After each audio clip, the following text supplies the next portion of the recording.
तो hello guys, welcome back to our YouTube channel ancient Gurukul Ayodhya. तो मैं हूं कृतिका और आप सभी के लिए लेकर आ चुकी हूं यूपी ट्रिपल एससी पेट की टॉपिक वाइज सीरीज का पार्ट 3। अभी part first second part 4 part first में हमने गौतम बुद्ध तक करा था। पार्ट सेकेंड में हमने प्राचीन भारत विविध तक करा था। पार्ट थर्ड मध्यकालीन भारत का इतिहास तक करा था। और आज हम ब्रिटिश राज्य को और ब्रिटिश राज्य का सामाजिक आर्थिक प्रभाव करेंगे। ठीक है, फिर हमारा भारतीय इतिहास कंप्लीट हो जाएगा। तो चलिए बिना देर किए स्टार्ट करते हैं।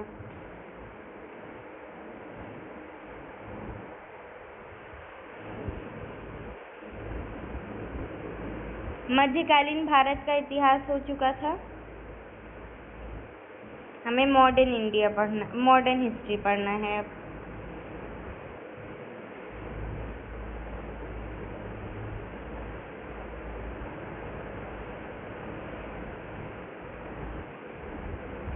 आधुनिक भारत का इतिहास। तो चलिए स्टार्ट करते हैं।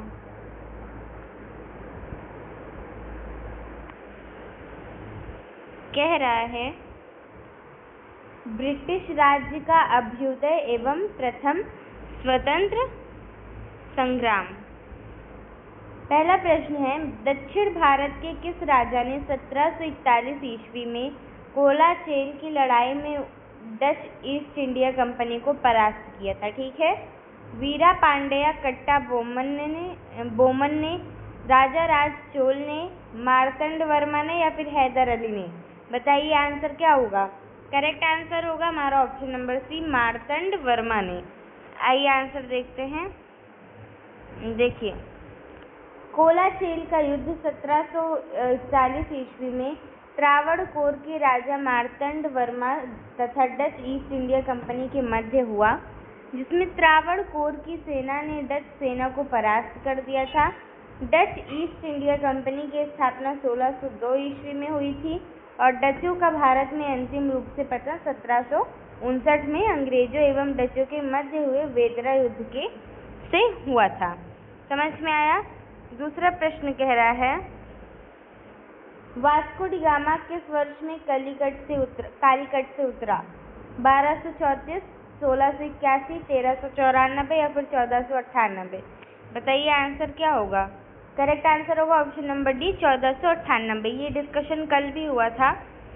पुर्तगाली नाविक वास्को डी गामा 20 मई 1498 को मालाबार के कालीकट के तट पर पहुंचा। कालीकट केरल में है। वहां के स्थानीय शासक, जिसकी उपाधि जमोरिन थी, ने उसका स्वागत किया। तीसरा प्रश्न है, वास्को डी गामा एक पुर्तगाली अन्वेषक ने डैश वर्ष में भारत के समुद्री मार्ग की खोज की थी? किस वर्ष में भारत के समुद्री मार्ग की खोज की? 1598 में, 1500 में, 1498 में या फिर 1600? चलिए आंसर देख लेते हैं। करेक्ट आंसर होगा 1498 में। देखिए इसी में है ये जो उपयुक्त, ये जो इसकी व्याख्या है वही व्याख्या इसकी भी होगी।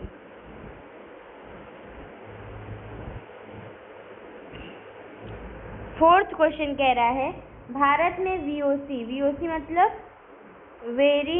वेरी निगडे ऊस्टी नडीशे कंपनी वीओसी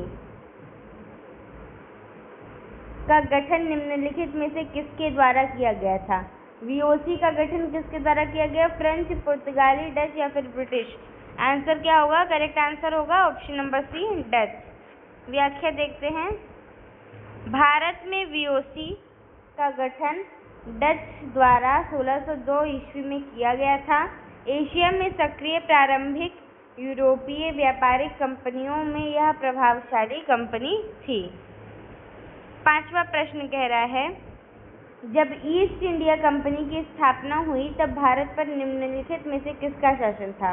गुप्त सम्राट का, शुंग सम्राट का, मुगल सम्राट का या फिर मौर्य सम्राट का?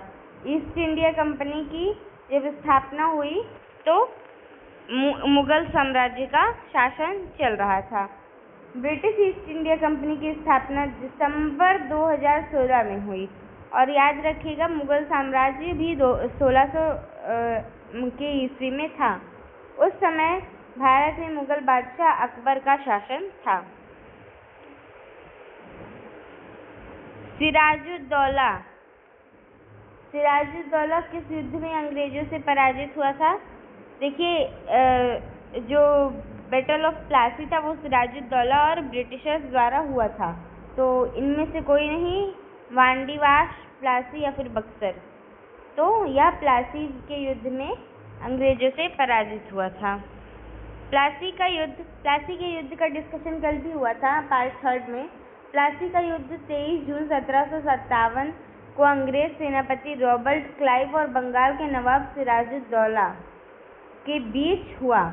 इस युद्ध में सिराजुद्दौला का सेनापति मीर जाफर था।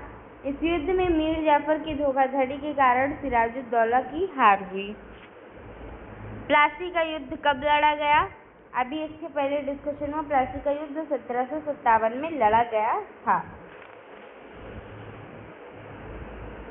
प्लासी की लड़ाई अंग्रेजों और किसके बीच लड़ी गई थी? सिराजुद्दौला, हबीबुल्लाह खां, उस्मान अली खां या फिर मीर मोहम्मद यूसुफ खां। तो इसके पहले क्वेश्चन में ही डिस्कशन था कि सिराजुद्दौला और अंग्रेजों के बीच लड़ी गई थी। इनमें से कौन सी लड़ाई में अंग्रेजों ने बंगाल के नवाब सिराजुद्दौला को हराया था? 1757 प्लासी की लड़ाई। ठीक है, ऑप्शन नंबर ए हमारा करेक्ट होगा, प्लासी की लड़ाई।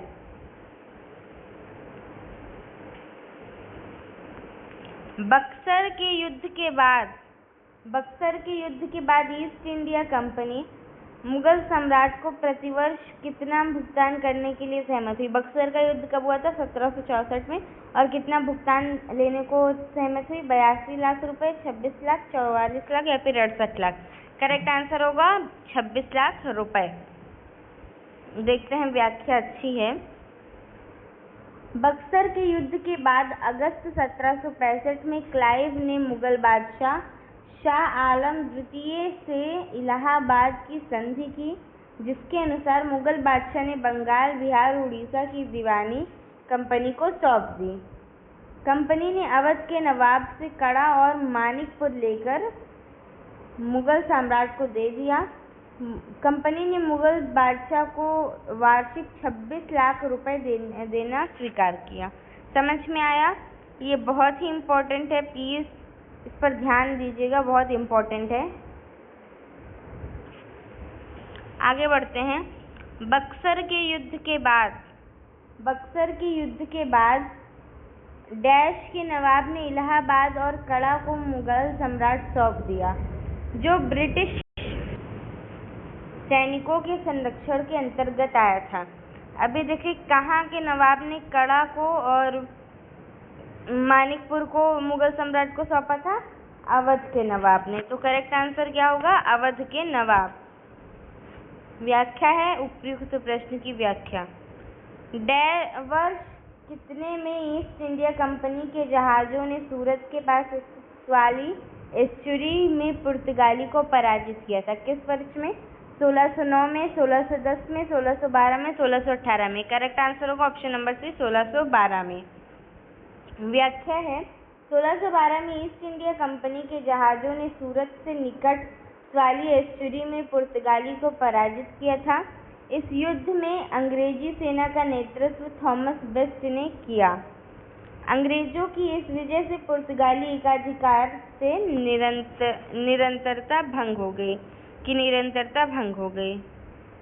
अगला प्रश्न कह रहा है, पहली डेनिश ईस्ट इंडिया कंपनी ने अपना परिचालन किस वर्ष में शुरू किया? डेनिश ईस्ट इंडिया कंपनी, ध्यान रखिएगा, 1616 में, 1650 में, 1630 में, 1670 में।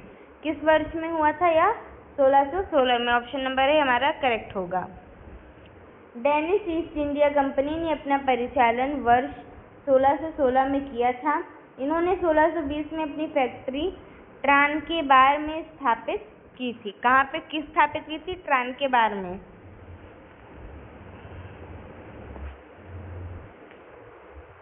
श्रीरंगपट्टनम का ऐतिहासिक शहर, जिसे टीपू सुल्तान और उसके पिता हैदर अली की कब्रों का घर माना जाता है, वह निम्नलिखित किस शहर से लगभग 15 किलोमीटर की दूरी पर है? बताइए। टीपू सुल्तान और उनके पिताजी की कब्र। बंगलुरु, मंगलुरु, मैसूर या फिर बेलगाम? मैसूर। करेक्ट आंसर होगा ऑप्शन नंबर सी, मैसूर। प्रश्नानुसार कर्नाटक का ऐतिहासिक शहर श्रीरंगपट्टनम मैसूर से लगभग 15 किलोमीटर की दूरी पर स्थित है। मैसूर पर हैदर अली और उनके पुत्र टीपू सुल्तान का शासन रहा करता था। समझ में आया?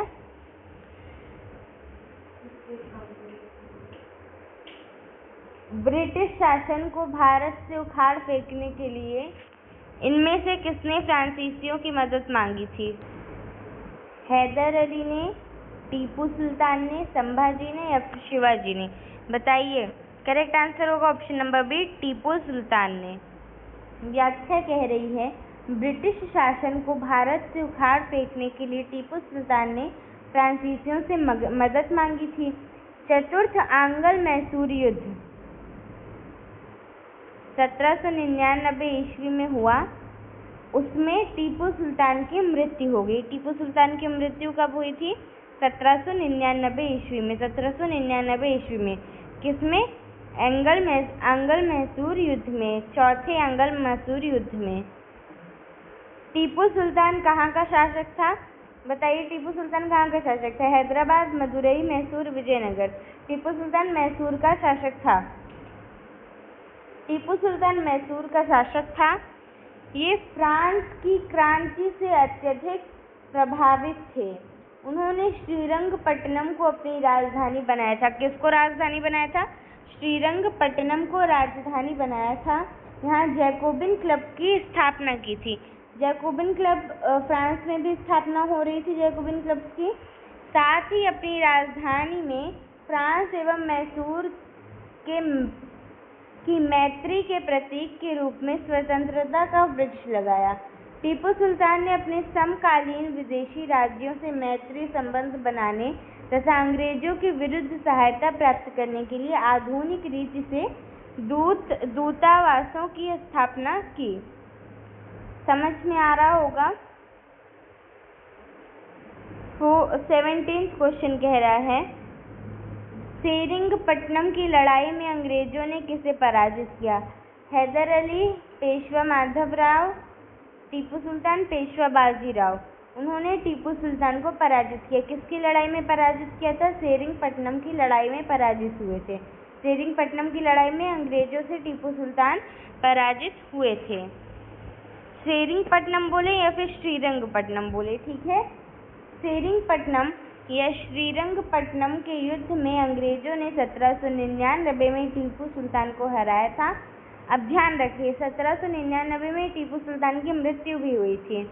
इस चतुर्थ आंग्ल मैसूर युद्ध में टीपू सुल्तान पूर्णतया पराजित हुआ तथा उसकी मृत्यु हो गई। यही जो सेरिंगपट्टनम में कहाँ फोर्थ आंग्ल मैसूर युद्ध कहाँ पर हुआ था? सेरिंगपट्टनम में हुआ था।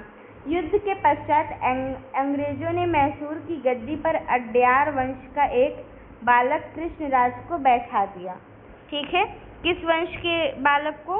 अड्यार वंश के बालक को। आगे बढ़ते हैं।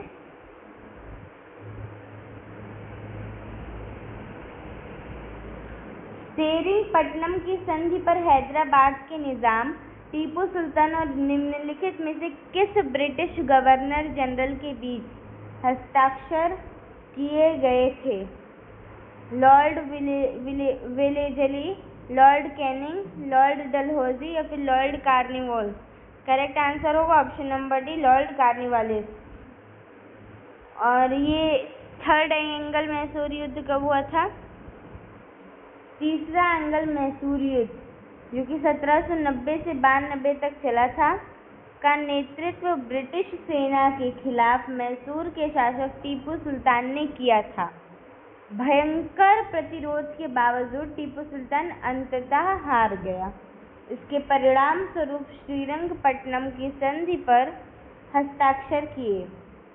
श्रीरंगपट्टनम की गई संधि ने तीसरे एंग्लो मैसूर युद्ध को समाप्त कर दिया। किसकी संधि ने? श्रीरंगपट्टनम की संधि ने तीसरे एंग्लो मैसूर युद्ध को समाप्त कर दिया। इसके हस्ताक्षरकर्ताओं में ब्रिटिश इंडिया कंपनी की ओर से लॉर्ड कॉर्नवालिस, हैदराबाद के निजाम और मराठा साम्राज्य के प्रतिनिधि तथा मैसूर के शासक टीपू सुल्तान शामिल थे। नेक्स्ट क्वेश्चन है, किस वर्ष में ईस्ट इंडिया कंपनी ने रणजीत सिंह के साथ अमृतसर की पहली संधि पर हस्ताक्षर किए? 1806, 1805, 1800 और 1809। करेक्ट आंसर होगा हमारा option number D, 1809। East India company तथा रणजीत सिंह के मध्य 1809 में अमृतसर की प्रथम संधि हुई थी, जिसकी मध्यस्थता चार्ल्स मेटकॉफ ने की थी। यह संधि लॉर्ड मिंटो प्रथम के शासनकाल में हुई थी। ठीक है। दूसरा क्वेश्चन है हमारा, बॉम्बे अब छत्रपति शिवाजी महाराज की टमिरसन से थाने तक भारत की पहली ट्रेन यात्रा किस वर्ष चली थी? 1935, 1853, 1825, 1840। करेक्ट आंसर होगा हमारा ऑप्शन नंबर सी, 1853।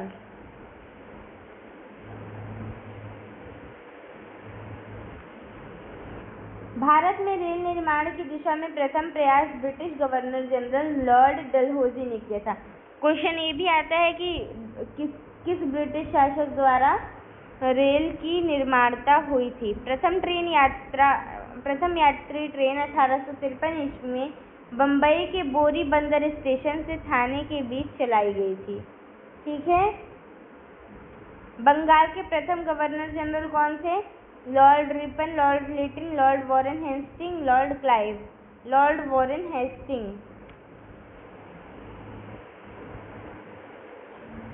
लॉर्ड वॉरेन हेस्टिंग बंगाल के प्रथम गवर्नर जनरल थे। इनके शासनकाल में ब्रिटिश संसद द्वारा रेगुलेटिंग एक्ट जो कि 1773 तथा पिट्स एक्ट जो कि 1784 में हुआ था, पारित किया गया था। भारत के governor general Lord William Bentinck ने सती प्रथा को समाप्त करने हेतु वर्ष 1829 में कानून पारित किया था। भारत के governor general Lord William Bentinck ने सती प्रथा को समाप्त करने के लिए 1829 में कानून पारित किया था। अब देखिए, सती प्रथा हमारे किसने हटाई थी? ब्रिटिशर्स ने ही सती प्रथा को रिमूव किया था इंडिया में। किस ब्रिटिशर ने? विलियम बेंटिक ने। लॉर्ड विलियम बेंटिक में 1829 में, 1829 में।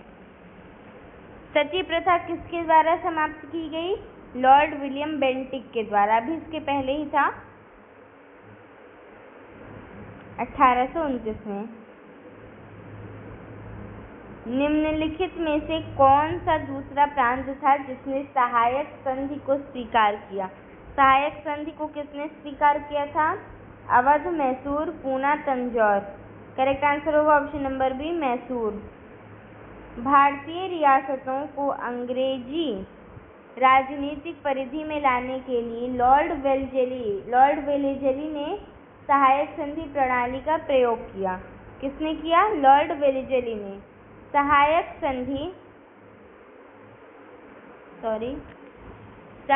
संधि को स्वीकार करने वाली पहली रियासत हैदराबाद 1798 ईस्वी से 1800 व दूसरी 1799 ईस्वी थी। इनके अतिरिक्त तंजौर 1799 में, अवध 1801 में, पेशवा 1802 में, बरार के भोसले 1803 में, सिंधिया 1804, जोधपुर, जयपुर, मच्छेरी, बूंदी तथा भरतपुर रियासतों ने सहायक संधि को स्वीकार किया था। ठीक है, आगे बढ़ते हैं।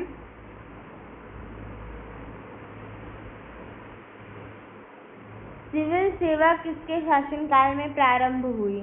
Lord Canning, Lord Curzon, Lord Cornwallis, Lord Dalhousie. तो किसके शासनकाल में यह हुई थी? लॉर्ड कॉर्नवालिस के शासनकाल में। ऑप्शन नंबर सी करेक्ट होगा। भारत में सिविल सेवा लॉर्ड कॉर्नवालिस के कार्यकाल में प्रारंभ की गई थी। लॉर्ड कॉर्नवालिस को भारत में सिविल सेवा का जनक कहा जाता है। उसने कॉर्नवालिस संहिता प्रस्तुत किया जो कि शक्तियों के पृथक्करण पर आधारित थी। इसने कर तथा न्याय प्रशासन को पृथक कर दिया। कॉर्नवालिस ने पुलिस, कर तथा व्यापार क्षेत्र में अनेक सुधार किए। प्रशासन में कार्य कुशलता के लिए उसने अधिकारियों के घूस, उपहार तथा निजी व्यापार पर पूर्णतः प्रतिबंध लगाया। ठीक है, जो कॉर्नवालिस था उसने अधिकारियों के घूस, उपहार या फिर निजी व्यापार पर प्रतिबंध लगा दिया था। किसने लगाया था? कॉर्नवालिस ने। ठीक है।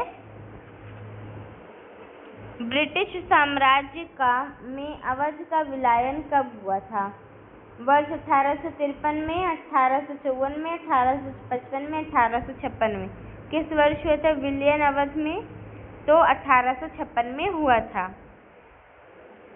समझ में आया? आई होप आप लोग समझ रहे होंगे। ब्रिटिश साम्राज्य में अवध का विलय 1856 ईस्वी में हुआ। लॉर्ड डलहौजी ने आउट्रम की रिपोर्ट के आधार पर कुशासन का आरोप लगाकर अवध को ब्रिटिश साम्राज्य में मिला लिया था। उस समय अवध का नवाब वाजिद अली शाह था। उस समय अवध का नवाब कौन था? वाजिद अली शाह था। नेक्स्ट क्वेश्चन है, लॉर्ड डलहौजी ने अवध को कब कब्जे में लिया था? लॉर्ड डलहौजी ने अवध को कब्जे में कब लिया था? 1856 में। इसके ऊपर वाले ही प्रश्न में था। डलहौजी ने भारत में ब्रिटिश साम्राज्य के लिए डैश को अवध में कब्जे में लिया। किसको कब्जे में लिया?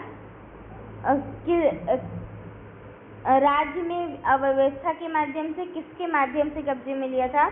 हड़प नीति के माध्यम से, सहायक गठबंधन की नीति के माध्यम से, युद्ध छेड़कर। तो किसके माध्यम से लिया था? आप सभी लोग जानते हैं, हड़प नीति के माध्यम से। डॉक्ट्राइन ऑफ लैप्स, इंग्लिश में बोलेंगे डॉक्ट्राइन ऑफ लैप्स। 1848 में लॉर्ड डलहौजी ने भारत का गवर्नर जनरल बनकर भारत आया। भारतीय रियासतों के प्रति उसने हड़प नीति, डॉक्ट्राइन ऑफ लैप्स के प्रतिपादन किया। विभिन्न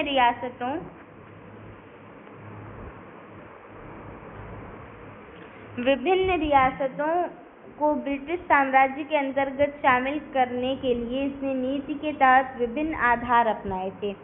आउट्रम की रिपोर्ट को ही फरवरी 1856 में अवध के अधिग्रहण का आधार बनाया गया था। डलहौजी ने अवध के नवाब वाजिद अली शाह पर अवध में कुशासन एवं अव्यवस्था का आरोप लगाकर ब्रिटिश साम्राज्य में विलय कर लिया था। उस समय अवध का नवाब कौन था? वाजिद अली शाह। अतः डलहौजी की नीति के संदर्भ में इसका उत्तर विकल्प बी होगा, जबकि आधार के संदर्भ में इसका उत्तर विकल्प ए होगा। हालांकि उत्तर प्रदेश अधीनस्थ सेवा चयन बोर्ड ने इसका उत्तर बी विकल्प को माना है। जनवरी 1858 में लॉर्ड कैनिंग कहाँ चले गए और दिल्ली डिवीजन को छोड़कर उत्तरी पश्चिमी के प्रांत का गठन किया? इलाहाबाद, अहमदाबाद, त्रावणकोर या फिर भुवनेश्वर? करेक्ट आंसर होगा ऑप्शन नंबर बी, इलाहाबाद। प्रश्नानुसार जनवरी 1858 में लॉर्ड कैनिंग इलाहाबाद चले गए और दिल्ली डिवीजन को छोड़कर उत्तरी पश्चिमी प्रांत का गठन किया। किस डिवीजन को छोड़ करके? दिल्ली डिवीजन को छोड़ करके उत्तरी पश्चिमी का गठन किया।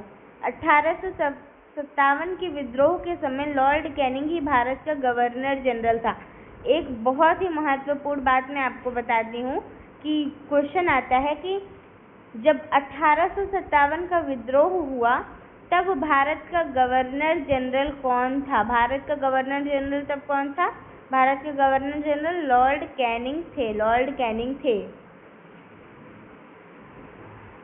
और फिर 1858 में वो इलाहाबाद चले गए। 30वां प्रश्न कह रहा है, भारत में किस गवर्नर जनरल को स्थानीय स्वशासन का पिता कहा गया? लॉर्ड वेलेज़ली ने, लॉर्ड कैनिंग को, लॉर्ड रिपन को, लॉर्ड विलियम बेंटिक को। तो यह कहा गया था लॉर्ड रिपन को, लॉर्ड रिपन को। व्याख्या कह रही है, लॉर्ड रिपन के कार्यकाल में प्रस्तुत स्थानीय स्वशासन प्रस्ताव 1882 ईस्वी में भारत में आधुनिक स्थानीय स्वशासन का प्रारंभ माना जाता है। लॉर्ड रिपन को स्थानीय स्वशासन का पिता कहा जाता है। किसको कहा जाता है? लॉर्ड रिपन को।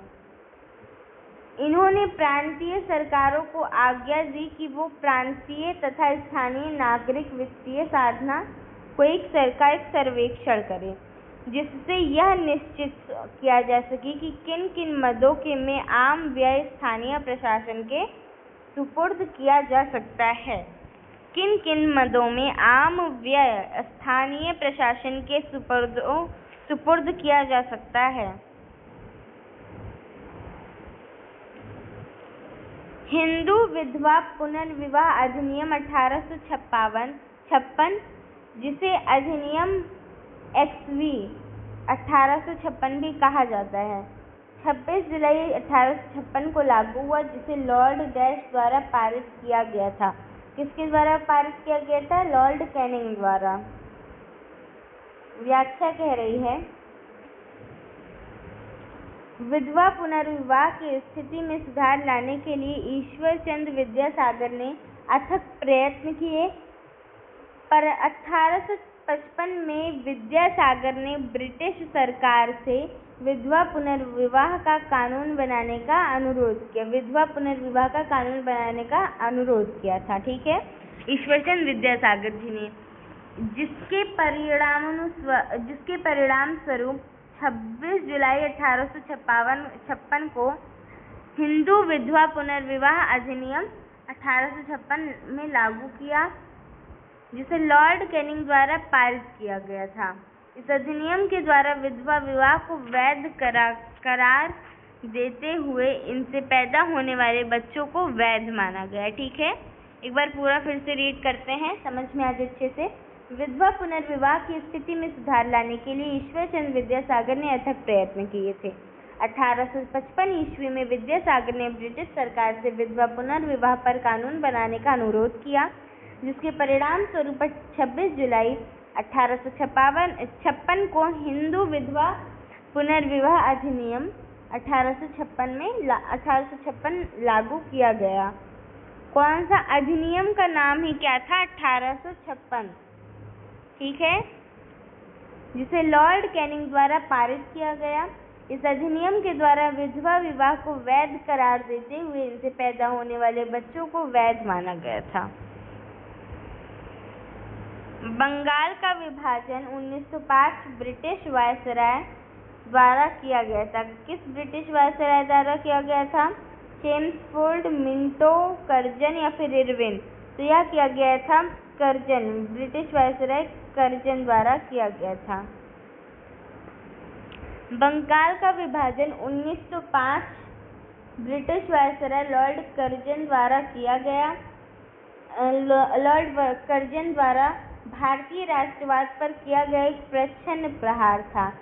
अंग्रेज सरकार ने बंगाल विभाजन के कारण इसके बड़े प्रांत होने से प्रशासन में आने वाली असुविधा को बताया था। 20 जुलाई 1905 को बंगाल विभाजन के निर्णय की घोषणा हुई और 16 अक्टूबर 1950 को यह योजना प्रभावी हुई। 16 अक्टूबर 1905 को समूचे बंगाल में शोक दिवस के रूप में मनाया गया। लोगों ने उपवास रखे, वंदे मातरम का गीत गाया और एक दूसरे को राखियां बांधी थी। वर्ष 1905 में बंगाल के विभाजन के दौरान भारत के वायसराय कौन थे? अभी इसके पहले क्वेश्चन आया था, बंगाल के विभाजन के दौरान वायसराय कौन थे? तो कर्जन वायसराय थे। आंसर ए हमारा करेक्ट होगा, कर्जन।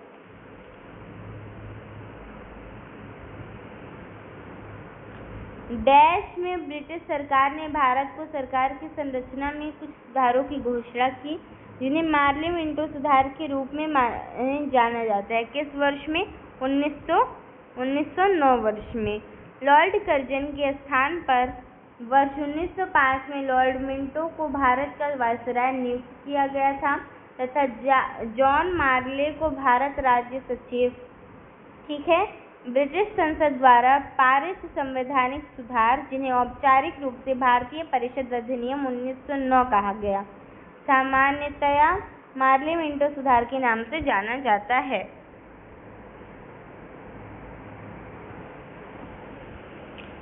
जॉन मार्ले मिंटो द्वारा तैयार किए गए मार्ले मिंटो सुधार निम्नलिखित में से किस वर्ष में अधिनियमित किया गया था?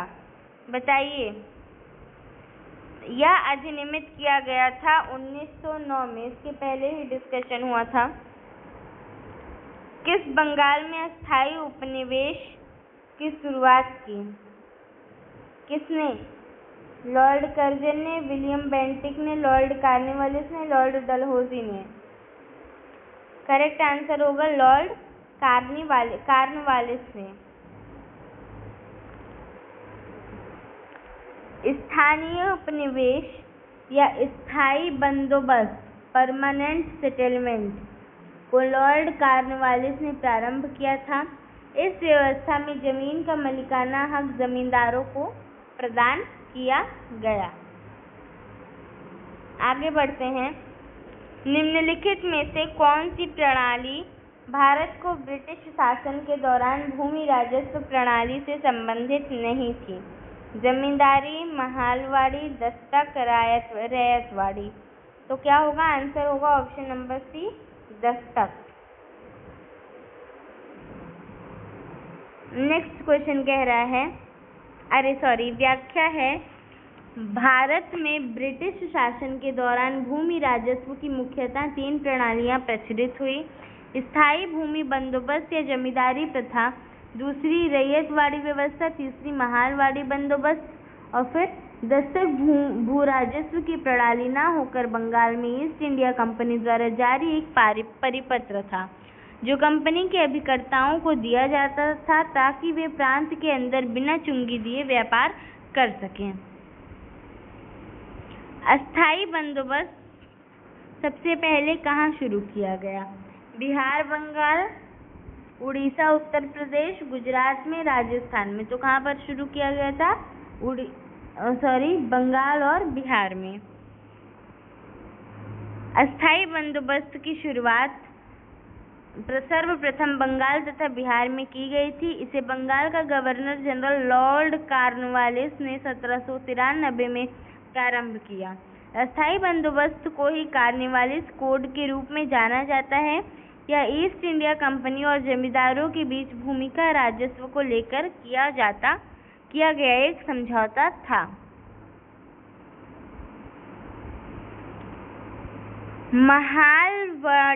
महालवाड़ी प्रणाली कहाँ लागू की गई थी? महालवाड़ी प्रणाली कहाँ लागू की गई थी?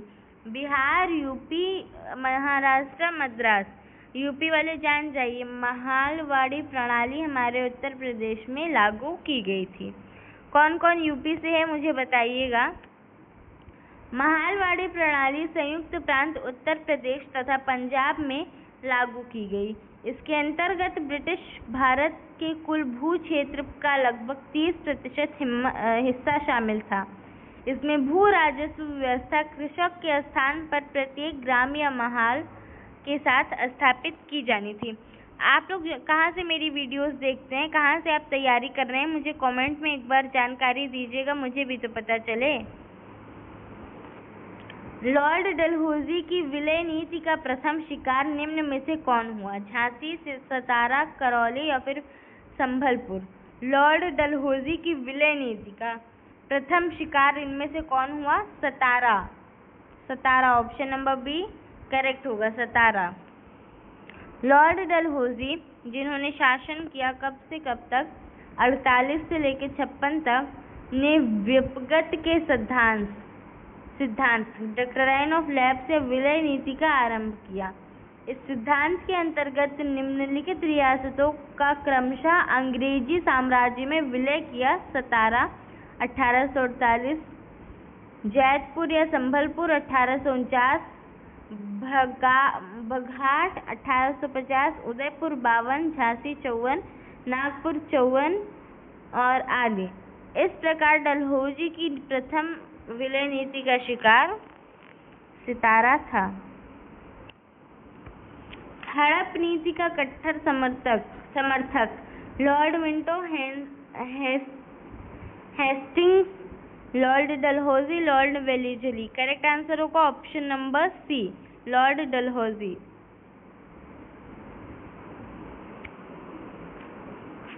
1851 में गवर्नर जनरल लॉर्ड डलहौजी ने निम्नलिखित में से किस राज्य का वर्णन एक चेरी जो एक दिन हमारे मुंह में गिरेगी के रूप में किया था? बताइए। सतारा, कन्नौज, अवध या फिर झांसी? करेक्ट आंसर होगा ऑप्शन नंबर सी, अवध। 1851 में भारत के तत्कालीन गवर्नर जनरल लॉर्ड डलहौजी ने अवध का वर्णन एक चेरी जो एक दिन हमारे मुंह में गिरेगी के रूप में किया था। फरवरी 1856 में अवध रियासत का ब्रिटिश साम्राज्य में विलय कुशासन के आधारित पर किया गया था।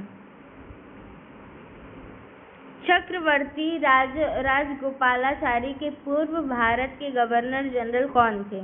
Mountbatten, Lord Irwin, Lord Hastings या फिर लॉर्ड मेयो? तो करेक्ट आंसर क्या होगा? Option number A, Lord Mountbatten. मार्च 1947 में लॉर्ड माउंटबेटन ने भारत का गवर्नर जनरल पद के लिए शपथ ग्रहण किया। उन्हें सत्ता का हस्तांतरण के साथ यथासंभव भारत को संयुक्त रखने की विशेष हिदायत के साथ भेजा गया था। चक्रवर्ती राजगोपालाचारी से पूर्व भारत के गवर्नर जनरल लॉर्ड माउंटबेटन थे। स्वतंत्र भारत के प्रथम भारतीय एवं अंतिम गवर्नर जनरल चक्रवर्ती गोपालाचारी थे। स्वतंत्र भारत के प्रथम भारतीय व अंतिम गवर्नर जनरल कौन थे? ये देखिए, यही चीज है, चक्रवर्ती राजगोपालाचारी।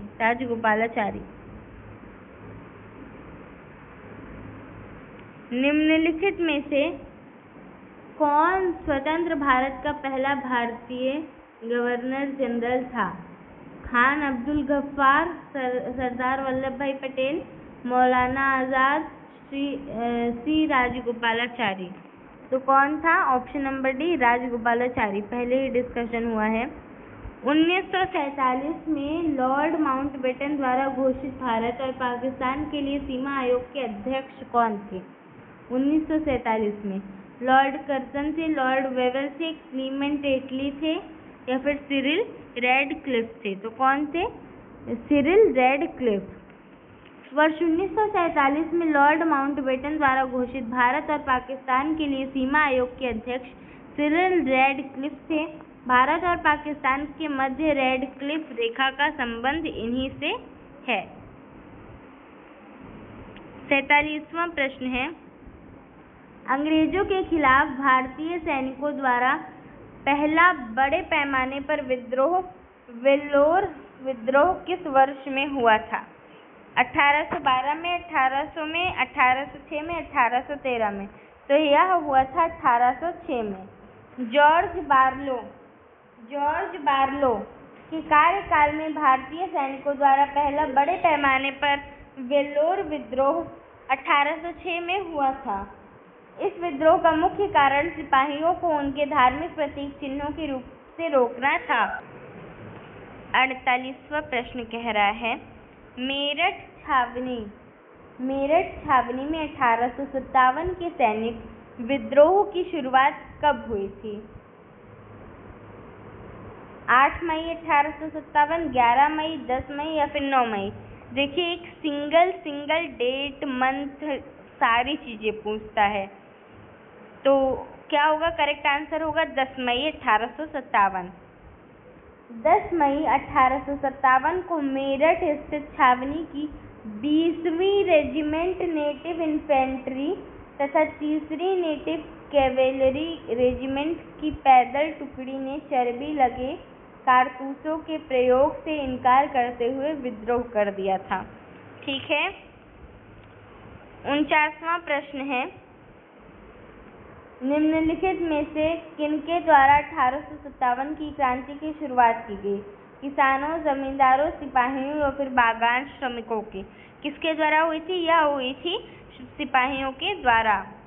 1857 की क्रांति की शुरुआत 10 मई 1857 को मेरठ शहर में ब्रिटिश ईस्ट इंडिया कंपनी के सिपाहियों, भारतीय सैनिकों के विद्रोह के रूप में शुरू हुआ और जल्द ही भारत के अन्य हिस्सों में फैल गया था।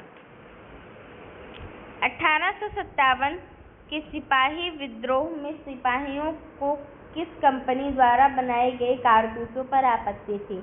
एटकिंस, एनफील्ड, रेमिंगटन या फिर विचेस्टर? बताइए क्या होगा आंसर? प्लीज जल्दी जल्दी आंसर बताइए। करेक्ट आंसर होगा ऑप्शन नंबर बी, एनफील्ड।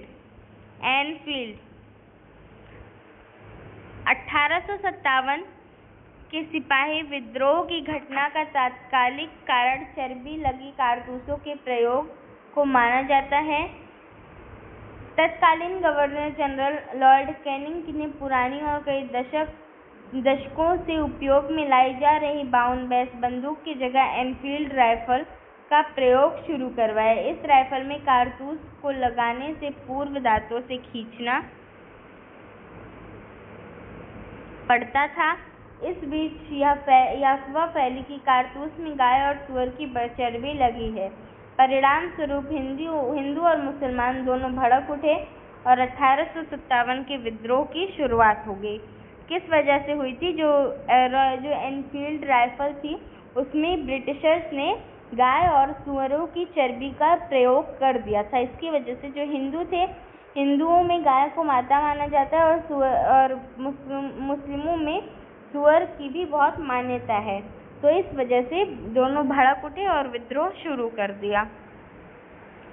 सिपाही विद्रोह किस वर्ष हुआ था? सिपाही विद्रोह किस वर्ष हुआ था?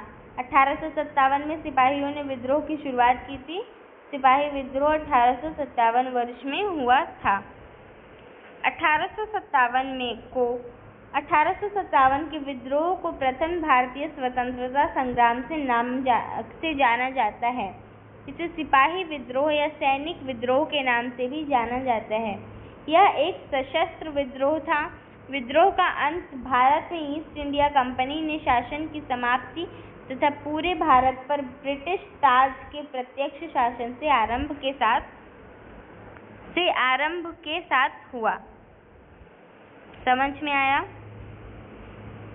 1857 के प्रथम स्वतंत्रता विद्रोह में भाग लेने वाली प्रसिद्ध महिला कौन थी? भीकाजी कामा, कस्तूरबा गांधी, सरोजिनी नायडू या फिर बेगम हजरत महल? तो यह थी बेगम हजरत महल। बेगम हजरत महल ने 1857 के प्रथम स्वतंत्रता संग्राम में भाग लिया था। वह वाजिद अली शाह की पत्नी व बिरजिस कादिर की मां थी। उन्होंने लखनऊ में विद्रोह का नेतृत्व किया था। अवध के रियासत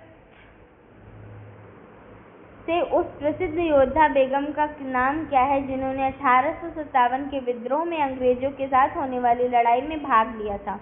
अभी यहाँ पे डिस्कशन हुआ। वाजिद अली की पत्नी, बिरजिस कादिर की मां, बेगम हजरत महल। निम्नलिखित में से किसने 1857 के विद्रोह को दबाने के लिए अंग्रेजों की सहायता प्रदान नहीं की? ग्वालियर की सिंधिया, अवध के बेगम हजरत महल, हैदराबाद के निजाम, भोपाल की सिकंदर बेगम? तो करेक्ट आंसर है हमारा ऑप्शन नंबर बी, अवध की बेगम हजरत महल। 57 के विद्रोह में लखनऊ से बेगम हजरत महल ने नेतृत्व किया था। 57 के विद्रोह का प्रमुख कारण ब्रिटिश सरकार की डलहौजी की हड़प की नीति थी, सामाजिक धर्म नीतियां आदि। इस विद्रोह का प्रतीक चिन्ह कमल का फूल व चपाती था। इस विद्रोह के समय भारत का गवर्नर जनरल लॉर्ड कैनिंग था। 57 के विद्रोह के प्रसिद्ध नेताओं में से एक तात्या टोपे को अंग्रेज ने 1859 में डैश में फांसी दी थी। कहाँ पे तात्या टोपे को फांसी कहाँ पे मिली थी? झांसी, शिवपुरी, सागर या फिर कानपुर? कहाँ पे मिली थी? उन्हें फांसी मिली थी शिवपुरी में। तात्या टोपे का वास्तविक नाम रामचंद्र पांडुरंग था। ग्वालियर खो देने के पश्चात तात्या टोपे ने सागर एवं नर्मदा क्षेत्र तथा खानदेश एवं राजस्थान क्षेत्र में सफलतापूर्वक गुरिल्ला युद्ध का संचालन किया। 1 वर्ष तक अंग्रेजी सेनाएं उन्हें पकड़ने में नाकाम रही। समझ में आया इतना? ठीक है। अंततः उन्हें एक विश्वसनीय मित्र मान सिंह के विश्वासघात के कारण वह पकड़े गए थे। 18 अप्रैल 1959 को शिवपुरी के किले में उन्हें फांसी दे दी गई थी। किस कारण वो पकड़े गए थे? उनके एक मित्र थे मान सिंह, उन्होंने विश्वासघात किया था और 18 अप्रैल को शिवपुरी में उन्हें फांसी मिली। वर्ष 1857 के विद्रोह में कानपुर के नेता कौन थे? कानपुर के नेता कौन थे? तात्या टोपे थे, कुंवर सिंह थे, कुंवर जगदीश सिंह थे, वाजिद अली थे या फिर नाना साहब थे? कौन थे उस टाइम पे कानपुर के नेता? थे नाना साहब। देखिए, कानपुर के नाना साहब ने 1857 के विद्रोह का नेतृत्व किया। नाना साहब का वास्तविक नाम घोंदो पंत था। 57 के विद्रोह के प्रमुख केंद्र एवं उनकी नेतृत्वकर्ता दिल्ली में जनरल बख्त खां थे। दिल्ली में जनरल बख्त खां, लखनऊ की बेगम हजरत महल, लखनऊ की बेगम हजरत महल, ऐसे आप याद करिए, बेगम हजरत महल। ग्वालियर की तात्या टोपे, ग्वालियर की तात्या टोपे, ग्वालियर की तात्या टोपे। जगदीशपुर की कुंवर जगदीश सिंह, देखिए जगदीशपुर नाम है तो ट्रिक से याद करेंगे जगदीश सिंह। और झांसी की रानी लक्ष्मीबाई, झांसी वाली रानी लक्ष्मीबाई, मैं आपको ट्रिक से याद कराती हूँ। देखिए झांसी वाली रानी लक्ष्मीबाई एक याद हो गया, जगदीशपुर का कुंवर जगदीश सिंह और ग्वालियर का तात्या टोपे। देखिए ग्वालियर आप ऐसे याद रखिए कि इंग्लिश में छोटी क्लासेस में चैप्टर आता था ग्वालियर करके, उसमें सब छोटे छोटे रहते थे, वो सब टोपी लगाए रहते थे, इस वजह से तात्या टोपे। और लखनऊ की बेगम हजरत महल, लखनऊ में बहुत महल है तो बेगम हजरत महल। और दिल्ली के जनरल बख्त खां, दिल्ली के जनरल बख्त खां। भक्त को आप भक्त के रूप में याद करिए, दिल्ली में मथुरा है, मथुरा में भक्त आते हैं, तो general Bakht Khan. I hope आपको याद हो गया होगा। मैं आपको ट्रिक से इसलिए याद करा रही हूँ क्योंकि ये बहुत इंपॉर्टेंट है। यहाँ से 3 से 4 प्रश्न बन ही जाते हैं किसी न किसी रूप में। आगे है, कानपुर में 1857 के विद्रोह का नेतृत्व किसने किया? बहादुर शाह ने, नाना साहब ने, शाह माई ने, मौलवी अहमदुल्ला शाह ने। इसके पहले ही डिस्कशन हुआ। प्लीज़ वीडियो को पॉज कीजिए तुरंत मेरे कहने पे और आंसर कमेंट में लिखिए, टाइमिंग लिख करके। आई होप आपने आंसर लिख दिया होगा। तो इसका करेक्ट आंसर है ऑप्शन नंबर बी, नाना साहब ने। आगे बढ़ते हैं।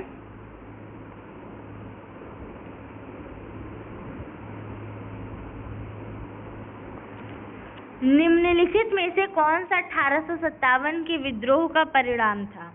ईस्ट इंडिया कंपनी की शक्तियों को ब्रिटिश क्राउन में हस्तांतरित कर दिया। हाँ, ईस्ट इंडिया कंपनी की जो शक्तियाँ थी उसको ब्रिटिश क्राउन में हस्तांतरित कर दिया गया था, सही है। अंग्रेजों ने फैसला किया कि सेना में भारतीय सैनिकों का अनुपात बढ़ाया जाएगा। ऐसा कुछ नहीं हुआ था। अंग्रेजों ने भारत में लोगों की प्रथागत धार्मिक और सामाजिक प्रथाओं को कुचलने का फैसला किया, ये भी नहीं हुआ था। जमींदारों की रक्षा की नीतियों को समाप्त कर दिया गया, गलत। ऑप्शन नंबर ए करेक्ट होगा। दिए गए विकल्पों में 1857 के विद्रोह का परिणाम था ईस्ट इंडिया कंपनी की शक्तियों को ब्रिटिश क्राउन में हस्तांतरित कर दिया जाना।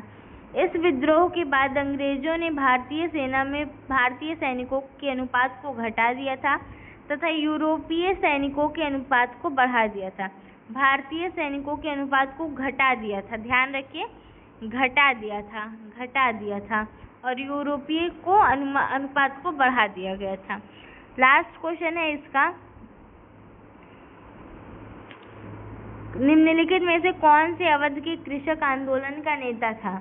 रामचंद्र, महात्मा गांधी, बी.आर. अम्बेडकर, अल्लू सीताराम राजू। तो बाबा रामचंद्र। अवध के कृषक आंदोलन का नेतृत्व बाबा रामचंद्र ने किया था, जो नाई धोबी सामाजिक बायकट का एक स्वरूप था।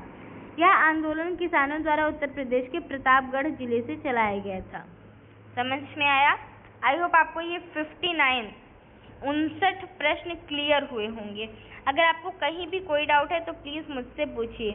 और अब आ जाते हैं ब्रिटिश राज का सामाजिक। इसमें कुल कितने प्रश्न हैं एक बार चेक करते हैं।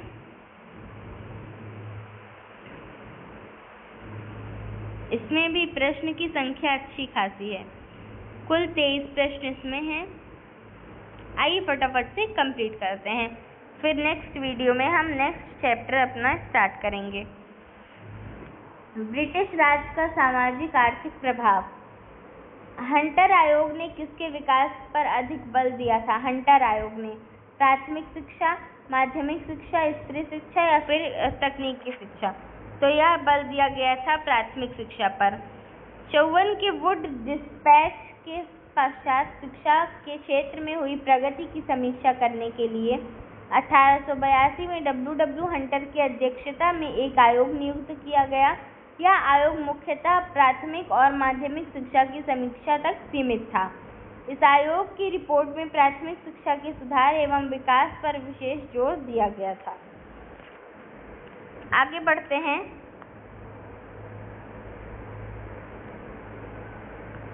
कोलकाता स्थित फोर्ट विलियम कॉलेज की स्थापना 1800 वर्ष में किसके द्वारा की गई? William Bentinck, Richard Wellesley, Warren Hastings या फिर जोनाथन डंकन? करेक्ट आंसर होगा option number B, Richard Wellesley. Kolkata स्थित फोर्ट विलियम कॉलेज की स्थापना 1800 में लॉर्ड रिचर्ड वेलीजली द्वारा की गई थी। सन 1798 से 1805 ईस्वी के बीच बंगाल के गवर्नर जनरल थे। तीसरा प्रश्न है, निम्नलिखित में से किसे अंग्रेजों द्वारा शुरू किए गए सबसे महत्वपूर्ण योगदानों में से एक माना जाता है? शिपिंग, बैंकिंग और बीमा, रेलवे या फिर वृक्षारोपण और खान? तो क्या होगा आंसर? करेक्ट आंसर होगा ऑप्शन नंबर सी, रेलवे। दिए गए विकल्पों में से रेलवे अंग्रेजों द्वारा शुरू किया गया सबसे महत्वपूर्ण योगदान में से एक माना जाता है। भारत में रेलवे का प्रारंभ 16 अप्रैल 1853 से माना जाता है, जब प्रथम पैसेंजर ट्रेन तत्कालीन बम्बई से बोरी बंदर से ठाणे के बीच चली गई थी। बम्बई के बोरी बंदर से ठाणे के बीच चली थी। 1881 में केसरी अखबार की स्थापना किसने की थी? लाल मोहन घोष ने, मदन मोहन मालवीय ने, आनंद चार्लू ने, बाल गंगाधर तिलक ने? तो किसने की थी? ऑप्शन नंबर डी, बाल गंगाधर तिलक ने केसरी अखबार की स्थापना। 1881 में केसरी अखबार की स्थापना बाल गंगाधर तिलक द्वारा की गई। यह समाचार पत्र मराठी भाषा में प्रकाशित होता है। इसके साथ ही बम्बई से मराठा नामक समाचार पत्र का प्रकाशन अंग्रेजी भाषा में तिलक द्वारा किया जाता है। आगे बढ़ते हैं। निम्नांकित में से स्वतंत्र समाचार पत्र पत्रिका के संस्थापक कौन थे? Annie Besant, Arvind Ghosh, Jawaharlal Nehru, Motilal Nehru? कौन थे? मोतीलाल नेहरू थे। एक सेकेंड, व्याख्या है। स्वतंत्र समाचार पत्र पत्रिका के संस्थापक मोतीलाल नेहरू थे। इन्होंने इसका संपादन वर्ष 1919 में अंग्रेजी भाषा में किया था। भारत में वंदे मातरम पत्रिका की स्थापना किन्होंने की थी? वंदे मातरम पत्रिका की स्थापना किसने की थी? गणेश शंकर विद्यार्थी ने, रामानंद चटर्जी ने, अरविंद घोष ने, बिपिन चंद्र पाल ने? तो यह की गई थी अरविंद घोष द्वारा। वंदे मातरम समाचार पत्र का प्रकाशन अरविंद घोष ने प्रारंभ किया था। यह पत्र अंग्रेजी भाषा में था, लेकिन भारत में वंदे मातरम पत्रिका ने राष्ट्रीय आंदोलन में बड़ी भूमिका निभाई थी। 7वां प्रश्न है, वेदों की ओर चले नारा किसने लगाया था? राजा राम मोहन रॉय ने, विवेकानंद ने, दयानंद सरस्वती में, रामकृष्ण परमहंस ने? तो यह नारा लगाया गया था दयानंद सरस्वती द्वारा। पुनः वेदों की ओर लौटो का नारा स्वामी दयानंद सरस्वती ने दिया था। उनका जन्म 1824 में गुजरात के मोरबी नामक गांव में हुआ था। इनके बचपन का मूल नाम मूल शंकर था। इन्होंने 1875 में आर्य समाज की स्थापना बंबई में की थी। इनकी पुस्तक सत्यार्थ प्रकाश है। वेदों की ओर लौटो या वेदों की ओर वापस जाओ का नारा किसने दिया था? अभी पहले ही पढ़ा गया, दयानंद सरस्वती जी ने। स्वामी दयानंद सरस्वती ने किस शहर में पहली बार 1875 में आर्य समाज की स्थापना की थी? किस शहर में की थी? मुंबई शहर में की थी। मुंबई शहर में की गई थी। उपयुक्त प्रश्न की व्याख्या है, आर्य समाज की स्थापना किसने की थी? पहला ही प्रश्न के तरीके स्वामी दयानंद सरस्वती जी ने की थी। निम्न में से कौन से युग्म सही ढंग से मेल नहीं खाते हैं? पुराने पत्रों का एक समूह, जवाहरलाल नेहरू, समय का संक्षिप्त इतिहास, Albert Einstein. Option number C है a midsummer night dream, William Shakespeare. राजनीतिक अर्थव्यवस्था की आलोचना में योगदान, Karl Marx. Option number B हमारा करेक्ट होगा। सही सुमेलित है, पुराने पत्रों का एक समूह, a bunch of old letters, Jawaharlal Nehru. A brief history of time, समय का संक्षिप्त इतिहास, स्टीफन हॉकिंग ने किया था। ठीक है। Midsummer night dream, William Shakespeare ने। राजनीतिक अर्थव्यवस्था की आलोचना में योगदान, कार्ल मार्क्स ने किया था। स्वामी विवेकानंद द्वारा 1897 में शुद्धि आंदोलन शुरू किया गया था। तत्वबोधिनी सभा की स्थापना हुई थी। रामकृष्ण मिशन की स्थापना हुई। सर्वोदय भूदान आंदोलन शुरू किया गया था। तो स्वामी विवेकानंद द्वारा 1857 में रामकृष्ण मिशन की स्थापना हुई थी। रामकृष्ण मिशन की स्थापना हुई थी। विवेकानंद का जन्म 12 जनवरी 1863 को कोलकाता में हुआ था। इनके बचपन का नाम नरेंद्र नाथ दत्त था। यह दक्षिणेश्वर के स्वामी कहे जाने वाले रामकृष्ण परमहंस जी के शिष्य थे। स्वामी विवेकानंद ने 1897 में रामकृष्ण मिशन की स्थापना की। रामकृष्ण मिशन का मुख्यालय कहाँ पर स्थित है? मुंबई, चेन्नई, बेलूर मठ या फिर कुंभकोणम में? तो यह स्थित है बेलूर मठ में। रामकृष्ण मिशन की स्थापना विवेकानंद ने 1897 में की।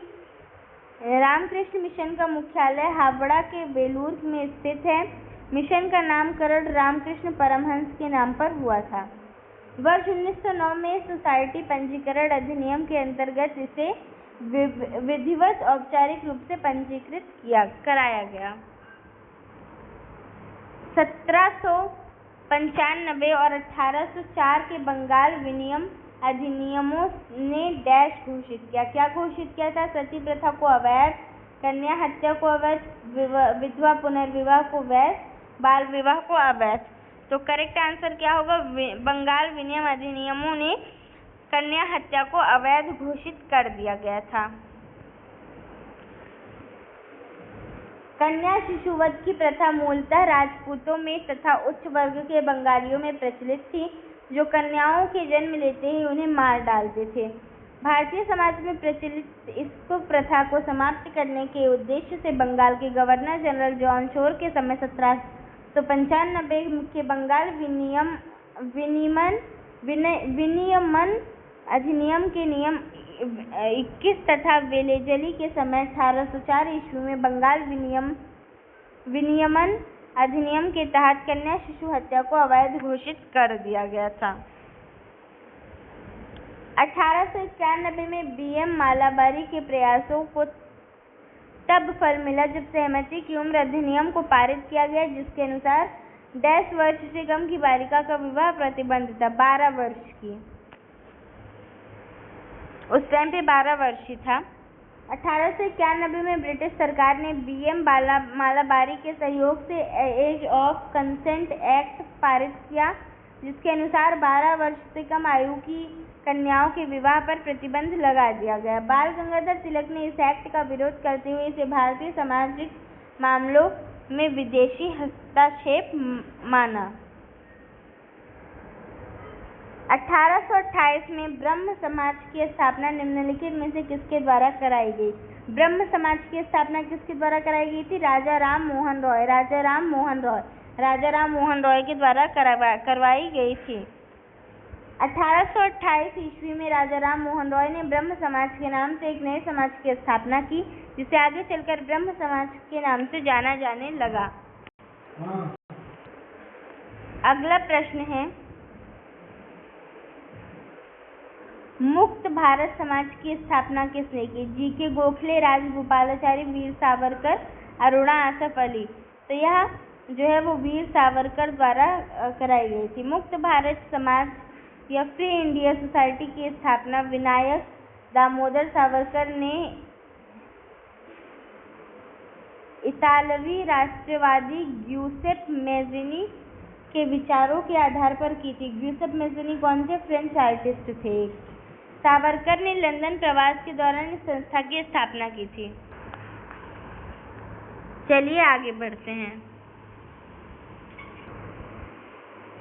अगला प्रश्न कह रहा है, निम्न का मिलान करें। अरे कहाँ चला गया?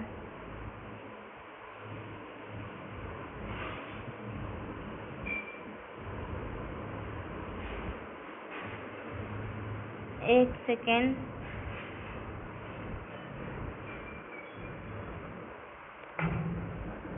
कहाँ पर थे हम लोग भाई?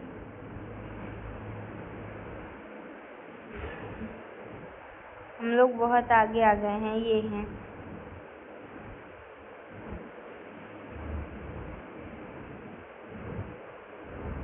हाँ, राम प्रसाद बिस्मिल, एक सेकेंड।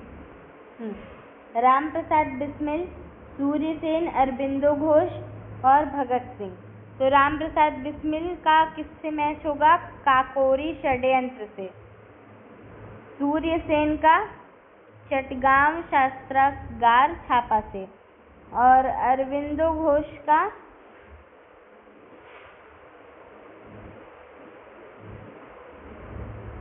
एक सेकेंड सॉरी राम प्रसाद बिस्मिल का है जो वो होगा काकोरी षड्यंत्र से, और सूर्यसेन का होगा चटगांव शास्त्र से, और अरबिंदो घोष का होगा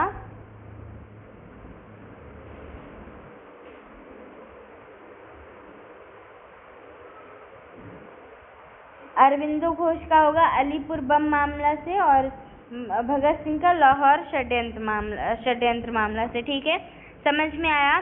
पहले का दूसरा और दूसरे का तीसरा और तीसरे का चौथा और चौथे का पहला। ऑप्शन नंबर बी हमारा करेक्ट होगा। देख लेते हैं एक बार। हाँ, ऑप्शन नंबर बी सही है।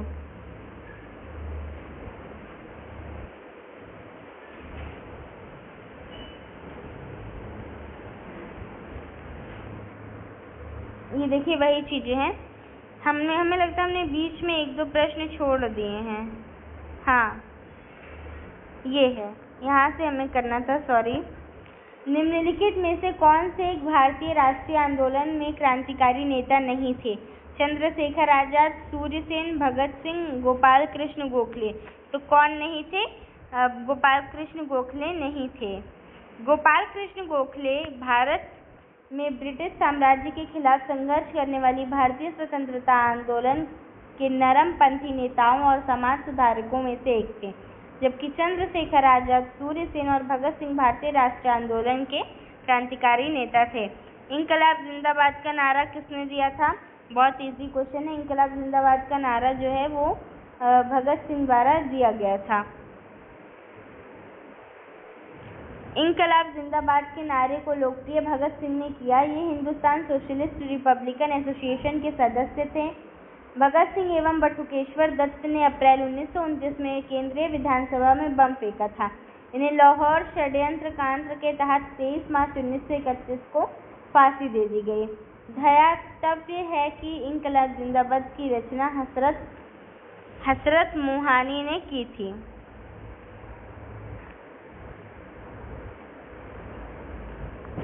फिर वही सेम क्वेश्चन आ गया है।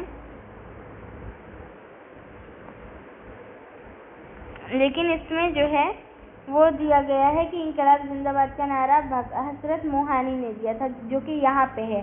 दया तत्व है कि इंकलाब जिंदाबाद का नारा की रचना हजरत मोहानी ने की थी। आगे बढ़ते हैं। भारत के भीतर और बाहर दोनों में क्रांतिकारी की सक्रिय भूमिका निभाने वाले एकमात्र भारतीय राजकुमार कौन थे? कुंवर सिंह, महेंद्र प्रताप, छत्रपति साहू जी, नाना साहेब। ये थे राजा महेंद्र प्रताप। हम लोग में से बहुत से लोग महेंद्र प्रताप का नाम ही नहीं सुने होंगे। भारत के भीतर और बाहर दोनों में क्रांतिकारी की सक्रिय भूमिका निभाने वाले एकमात्र भारतीय राजकुमार राजा महेंद्र प्रताप थे। उनका जन्म वर्तमान उत्तर प्रदेश में हुआ था। वे एक क्रांतिकारी एवं समाज सुधारक थे। मिलान हम कर चुके हैं। अब बढ़ते हैं अपने आखिरी क्वेश्चन की ओर। अपराधियों के रूप में नहीं बल्कि राजनैतिक बंदियों के रूप में इलाज की मांग करते हुए किस क्रांतिकारी की जेल में 63 दिन उपवास के बाद मृत्यु हो गई? जतिन दास की, अनंत गुप्ता ने, पुलिन दास की, विनय बोस की। बताइए, 63 दिन उन्होंने स्वतंत्रता के लिए उपवास रखा और फिर उनकी मृत्यु हो गई। तो करेक्ट आंसर होगा ऑप्शन नंबर ए, जतिन दास ने। अपराधियों के रूप में नहीं बल्कि राजनीतिक बंदियों के रूप में व्यवहार की मांग करते हुए क्रांतिकारी जतिन दास की जेल में 63 दिन के उपवास के बाद मृत्यु हो गई। तो आज हमने टोटल उसमें कुछ 54-55 प्रश्न थे, 57 प्रश्न थे शायद, और इसमें कुल 23 प्रश्न। हमने 75 से 80 प्रश्न आज पूरे किए हैं पार्ट 4 में। तो आई होप आपको वीडियो अच्छी लगी होगी, और वीडियो अच्छी लगी है तो प्लीज़ वीडियो को लाइक कीजिएगा, चैनल को सब्सक्राइब कीजिएगा। ये था हमारा पार्ट 4। अब नेक्स्ट पार्ट हम दूसरे सब्जेक्ट का लेकर आएंगे, जो भी नेक्स्ट चैप्टर है। और हाँ, एक आप लोगों से क्वेश्चन है कि जो टीपू सुल्तान थे, टीपू सुल्तान हैदर अली के बेटे, टीपू सुल्तान की मृत्यु कब हुई थी? टीपू सुल्तान की मृत्यु कब हुई थी? बहुत बार आया है क्वेश्चन में। आप लोग को आंसर देना है कमेंट बॉक्स में। जो आंसर देगा मैं उसका नाम नेक्स्ट वीडियो में लूँगी। मृत्यु कब हुई थी? कमेंट बॉक्स में आंसर ज़रूर कीजिएगा। Thank you. Have a nice day.